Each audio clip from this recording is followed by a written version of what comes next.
Item ಯಾವುದೇ ಇರಲಿ try ಮಾಡಿ ಆಚಿ ಚಿಕನ್ ಮಸಾಲಾ. ನಮ್ಮ ನಿರೀಕ್ಷೆಗೆ ಅನುಗುಣವಾಗಿ ಮಳೆ ಏನು ಬರಬೇಕಾಗಿತ್ತು, ಈಗಾಗಲೇ ಜೂನ್ ಮುಂಗಾರು ಪ್ರವೇಶ ಮಾಡಿದರೂ ಕೂಡ ನಮ್ಮ ನಿರೀಕ್ಷೆಗೆ ಅನುಗುಣವಾಗಿ ವಾಡಿಕೆಯಂತೆ ಮಳೆ ಬರ್ತಾ ಇಲ್ಲ. ಸೊ ಆದರೂ ಕೂಡ ಕುಡಿಯೋ ನೀರು ನಮ್ಮದು ಮೊದಲ ಆದ್ಯತೆ ಆಗಿದೆ. ಹಾಗಾಗಿ ನಮ್ಮಲ್ಲಿ ಈಗ KRS ಅಣೆಕಟ್ಟಿನಲ್ಲಿ ಸುಮಾರು 10 TMC ನೀರೇನಿದೆ, ಆ 10 TMC ನೀರಿನಲ್ಲಿ 4 TMC ನೀರನ್ನು ಡೆತ್ ಸ್ಟೋರೇಜನ್ನು ಕಳೆದರೆ ಉಳಿತಕ್ಕಂಥ 6 TMC ನೀರನ್ನು ನಾವು ಓನ್ಲಿ ಕುಡಿಯೋ ನೀರಿನ ಉದ್ದೇಶಕ್ಕೋಸ್ಕರ ಮಾತ್ರ ನಾವು ಮೀಸಲಿರಿಸಿಕೊಂಡಿದ್ದೇವೆ. ಹಾಗಾಗಿ ಪ್ರತಿ ತಿಂಗಳು ನಮಗೆ 2 TMC ನೀರು ಬೇಕಾಗುತ್ತೆ. ಮಂಡ್ಯ, ಬೆಂಗಳೂರು ದಕ್ಷಿಣ, ಬೆಂಗಳೂರು ನಗರ ಈ 3 ಜಿಲ್ಲೆಗಳಿಗೆ ಸೇರಿದಂತೆ ನಮಗೆ ಪ್ರತಿ ತಿಂಗಳ 2 TMC ನೀರು ಬೇಕಾಗುತ್ತೆ. ಹಾಗಾಗಿ ಮುಂದಿನ ಆಗಸ್ಟ್ ತಿಂಗಳವರೆಗೂ ಕೂಡ ನಾವು ಅದನ್ನು ಯೋಜನೆ ರೂಪಿಸ್ಕೊಂಡಿದ್ದೇವೆ. ಪ್ರಾಯಶಃ ಮಳೆ ಬಂದರೆ ನಮಗೆ ಇನ್ಫ್ಲೋ ಜಾಸ್ತಿ ಆದರೆ KRSನ ಮಟ್ಟ ಜಾಸ್ತಿ ಆಗುತ್ತೆ. ಹಾಗಾಗಿ ಕುಡಿಯೋ ನೀರಿಗೆ ಏನೂ ಸಮಸ್ಯೆ ಆಗೋದಿಲ್ಲ. ಬಟ್ ಕುಡಿಯೋ ನೀರಿಗೆ ಯಾವುದೇ ತೊಂದರೆ ಆಗಬಾರ್ದು ಅಂತ ಎಲ್ಲ ಒಂದು ಪೂರ್ವ ಸಿದ್ಧತೆಗಳನ್ನು, ಮುಂಜಾಗ್ರತಾ ಕ್ರಮಗಳನ್ನು ಕೂಡ ನಾವು ತೆಗೆದುಕೊಂಡಿದ್ದೇವೆ. ಕೃಷಿಗೆ ನೀರು ಕೊಡಲಿಕ್ಕೆ ಇದರಲ್ಲಿ ಬರೋಲ್ಲ, ಬೇಸಿಗೆ ಬೆಳೆಯಲ್ಲಿ ಬರೋದಿಲ್ಲ.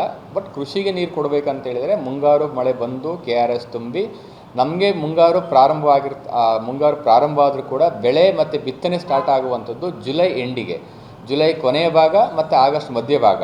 ಭತ್ತ ಆಗಿರ್ಬೋದು, ರಾಗಿ ಆಗಿರ್ಬೋದು, ಜುಲೈ ಕೊನೆಯ ವಾರದಲ್ಲಿ, ಆಗಸ್ಟ್ ಮೊದಲ ವಾರದಲ್ಲಿ ಬಿತ್ತನೆ ಆಗಿರೋದ್ರಿಂದ ಆವಾಗ ನಮಗೆ ಏನು KRSನಲ್ಲಿ ನೀರು ಪ್ರಮಾಣ ನೋಡಿಕೊಂಡು ಅದನ್ನು ತೀರ್ಮಾನ ಮಾಡ್ತೇವೆ.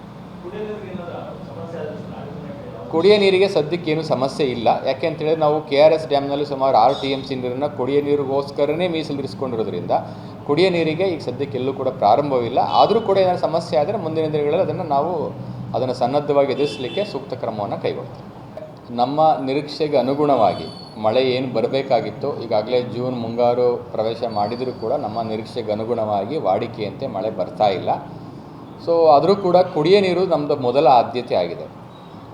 ಹಾಗಾಗಿ ನಮ್ಮಲ್ಲಿ ಈಗ KRS ಅಣೆಕಟ್ಟಿನಲ್ಲಿ ಸುಮಾರು 10 TMC ನೀರೇನಿದೆ, ಆ 10 TMC ನೀರಿನಲ್ಲಿ 4 TMC ನೀರನ್ನು ಡೆತ್ ಸ್ಟೋರೇಜನ್ನು ಕಳೆದರೆ ಉಳಿತಕ್ಕಂಥ 6 TMC ನೀರನ್ನು ನಾವು ಓನ್ಲಿ ಕುಡಿಯೋ ನೀರಿನ ಉದ್ದೇಶಕ್ಕೋಸ್ಕರ ಮಾತ್ರ ನಾವು ಮೀಸಲಿರಿಸಿಕೊಂಡಿದ್ದೇವೆ. ಹಾಗಾಗಿ ಪ್ರತಿ ತಿಂಗಳು ನಮಗೆ 2 TMC ನೀರು ಬೇಕಾಗುತ್ತೆ. ಮಂಡ್ಯ, ಬೆಂಗಳೂರು ದಕ್ಷಿಣ, ಬೆಂಗಳೂರು ನಗರ ಈ 3 ಜಿಲ್ಲೆಗಳಿಗೆ ಸೇರಿದಂತೆ ನಮಗೆ ಪ್ರತಿ ತಿಂಗಳ 2 TMC ನೀರು ಬೇಕಾಗುತ್ತೆ. ಹಾಗಾಗಿ ಮುಂದಿನ ಆಗಸ್ಟ್ ತಿಂಗಳವರೆಗೂ ಕೂಡ ನಾವು ಅದನ್ನು ಯೋಜನೆ ರೂಪಿಸ್ಕೊಂಡಿದ್ದೇವೆ. ಪ್ರಾಯಶಃ ಮಳೆ ಬಂದರೆ ನಮಗೆ ಇನ್ಫ್ಲೋ ಜಾಸ್ತಿ ಆದರೆ KRSನ ಮಟ್ಟ ಜಾಸ್ತಿ ಆಗುತ್ತೆ. ಹಾಗಾಗಿ ಕುಡಿಯೋ ನೀರಿಗೆ ಏನೂ ಸಮಸ್ಯೆ ಆಗೋದಿಲ್ಲ. ಬಟ್ ಕುಡಿಯೋ ನೀರಿಗೆ ಯಾವುದೇ ತೊಂದರೆ ಆಗಬಾರ್ದು ಅಂತ ಎಲ್ಲ ಒಂದು ಪೂರ್ವ ಸಿದ್ಧತೆಗಳನ್ನು, ಮುಂಜಾಗ್ರತಾ ಕ್ರಮಗಳನ್ನು ಕೂಡ ನಾವು ತೆಗೆದುಕೊಂಡಿದ್ದೇವೆ. ಕೃಷಿಗೆ ನೀರು ಕೊಡಲಿಕ್ಕೆ ಇದರಲ್ಲಿ ಬರೋಲ್ಲ, ಬೇಸಿಗೆ ಬೆಳೆಯಲ್ಲಿ ಬರೋದಿಲ್ಲ. ಬಟ್ ಕೃಷಿಗೆ ನೀರು ಕೊಡಬೇಕಂತ ಹೇಳಿದರೆ ಮುಂಗಾರು ಮಳೆ ಬಂದು KRS ತುಂಬಿ ನಮಗೆ ಮುಂಗಾರು ಪ್ರಾರಂಭ ಆದರೂ ಕೂಡ ಬೆಳೆ ಮತ್ತು ಬಿತ್ತನೆ ಸ್ಟಾರ್ಟ್ ಆಗುವಂಥದ್ದು ಜುಲೈ ಎಂಡಿಗೆ, ಜುಲೈ ಕೊನೆಯ ಭಾಗ ಮತ್ತು ಆಗಸ್ಟ್ ಮಧ್ಯ ಭಾಗ. ಭತ್ತ ಆಗಿರ್ಬೋದು, ರಾಗಿ ಆಗಿರ್ಬೋದು, ಜುಲೈ ಕೊನೆಯ ವಾರದಲ್ಲಿ, ಆಗಸ್ಟ್ ಮೊದಲ ವಾರದಲ್ಲಿ ಬಿತ್ತನೆ ಆಗಿರೋದ್ರಿಂದ ಆವಾಗ ನಮಗೆ ಏನು KRSನಲ್ಲಿ ನೀರು ಪ್ರಮಾಣ ನೋಡಿಕೊಂಡು ಅದನ್ನು ತೀರ್ಮಾನ ಮಾಡ್ತೇವೆ. ಕುಡಿಯೋ ನೀರಿಗೆ ಸದ್ಯಕ್ಕೇನು ಸಮಸ್ಯೆ ಇಲ್ಲ. ಯಾಕೆ ಅಂತೇಳಿದ್ರೆ ನಾವು KRS ಡ್ಯಾಮ್ನಲ್ಲಿ ಸುಮಾರು 6 TMC ನೀರನ್ನು ಕುಡಿಯೋ ನೀರಿಗೋಸ್ಕರನೇ ಮೀಸಲಿರಿಸ್ಕೊಂಡಿರೋದ್ರಿಂದ ಕುಡಿಯೋ ನೀರಿಗೆ ಈಗ ಸದ್ಯಕ್ಕೆ ಎಲ್ಲೂ ಕೂಡ ಪ್ರಾರಂಭವಿಲ್ಲ. ಆದರೂ ಕೂಡ ಏನಾದರೂ ಸಮಸ್ಯೆ ಆದರೆ ಮುಂದಿನ ದಿನಗಳಲ್ಲಿ ಅದನ್ನು ಸನ್ನದ್ಧವಾಗಿ ಎದುರಿಸಲಿಕ್ಕೆ ಸೂಕ್ತ ಕ್ರಮವನ್ನು ಕೈಗೊಳ್ತೀವಿ.